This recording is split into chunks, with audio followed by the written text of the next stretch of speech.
आपका टारगेट हम लोगों को पता है। 26 রাজ্যে বিধানসভা নির্বাচন, বঙ্গে শুরু এসআইআর। এই আবহে রাজ্য প্রশাসনে বড়সড় বদল। রাজ্যে 70 আইএএস 5 ডব্লিউবিসিএস আধিকারিকের বদলির নির্দেশিকা নবান্নের তরফে। সোমবার প্রশাসনিক সংস্কার ও কর্মী বিনিয়োগ দপ্তরের তরফে মোট 4টি বিজ্ঞপ্তি জারি করে 70 জন আমলার বদলির কথা জানানো হয়। 14 জন জেলা শাসক সহ রাজ্যের এসডিও, ওএসডি এবং অতিরিক্ত জেলা শাসক মিলিয়ে 70 আমলার পদে রদবদল নবান্নের।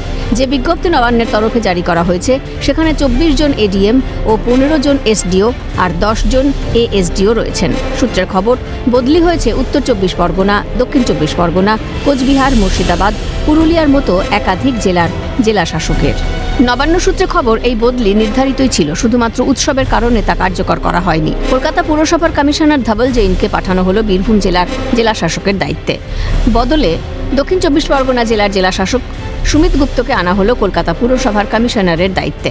দার্জিলিং জেলার জেলা শাসক প্রীতি গোয়েলকে মালদার জেলা শাসক করা হলো। কোচবিহারের জেলা শাসক অরবিন্দ কুমার মিনাকে স্থানান্তর করা হলো দক্ষিণ 24 পরগনা জেলা শাসক হিসেবে।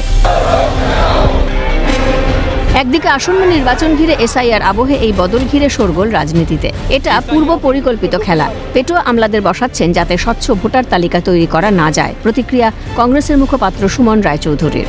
আমলাদের বদল এটা যদি এসআইআর এর প্রেক্ষিতে হয় এটা খুব পরিষ্কার।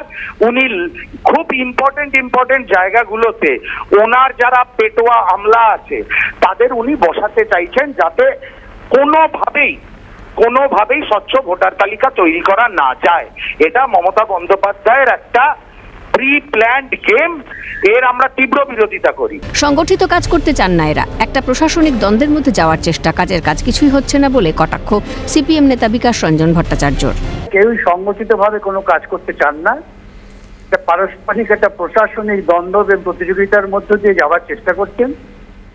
আসল কাজের কাজ কিছুই হচ্ছে বলে মনে হচ্ছে না, শুধু প্রচার এবং আতঙ্কের মধ্যে মানুষকে ফেলার প্রবণতা। আমলাদের বদলানোর কারণ আর কিছুদিন পর জানা যাবে, নজর রাখছে বিজেপি। আমলারা যদি গণতান্ত্রিক পদ্ধতিতে কাজ না করেন তাহলে তার সর্বশক্তি দিয়ে রুখবে বিজেপি, বললেন কেন্দ্রীয় শিক্ষা প্রতিমন্ত্রী সুকান্ত মজুমদার। অর্ডার দেখেছি, আর কিছুদিন গেলে এরা জয়েন করলে এদেরকে কেন বদলানো হলো বা কাজ নতুন লোকেদেরকে বিভিন্ন জায়গায় দায়িত্ব দেওয়া হলো, উদ্দেশ্যটা কি, গুরু মন্ত্রটা কার কাছ থেকে কানে পেয়েছে, সেটা আর কিছুদিন গেলে বোঝা যাবে। হতে দিন, আমরা নজরদারি রাখছি। এই সমস্ত আইএস যারা বিভিন্ন জায়গায় এখন এডিএম ডিএম হিসেবে গেছেন, তারা যদি নিয়মকানুন না মেনে তৃণমূল কংগ্রেসের দলদাস হয়ে কাজ করার চেষ্টা করে তাহলে পরে কিন্তু আমরা সর্বশক্তি দিয়ে গণতান্ত্রিক পদ্ধতিতে তা আটকাবো। বিজেপি যেন ইলেকশন কমিশন চালাচ্ছে। এসআইআর হলে অনেক নাম বাদ যাবে বিজেপি বলতে শুরু করেছে। এর সঙ্গে প্রশাসনিক রদবদলের কোনো সম্পর্ক নেই। প্রতিক্রিয়া তৃণমূলের রাজ্য সহ সভাপতি জয়প্রকাশ মজুমদারের। এবার এখনকার সময় পশ্চিমবঙ্গের জন্য কোনটা উপযুক্ত হবে সেটা তো আপনারাও জানেন না, আমরাও জানি না। ইলেকশন কমিশন জানলে প্রকাশ করবে, কেউই জানে না কিভাবে হবে আর হলেও কোন পদ্ধতিতে হবে। কিন্তু তার সঙ্গে রাজ্য সরকারের বিভিন্ন প্রশাসনিক ব্যাপার তার সঙ্গে কি যুক্ত আছে?